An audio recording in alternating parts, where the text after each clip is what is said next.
Dondurma dadında asan bir o qədər də ləzzətli şirniyyat axtarırsınızsa, gəlin baxaq. Qaba yumurta, şəkər tozu əlavə olunub qarışdırılır. Üzərinə süd, duru yağ əlavə olunur.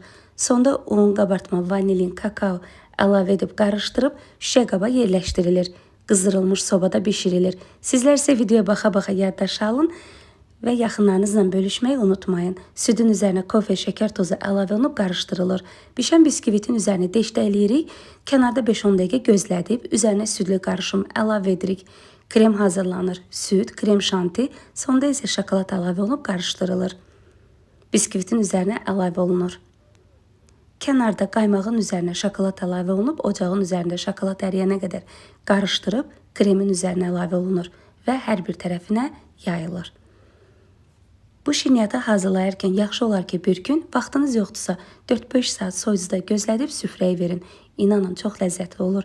Kənarlarına isə qovrulmuş fıstıq əlavə etdim. Hələlik.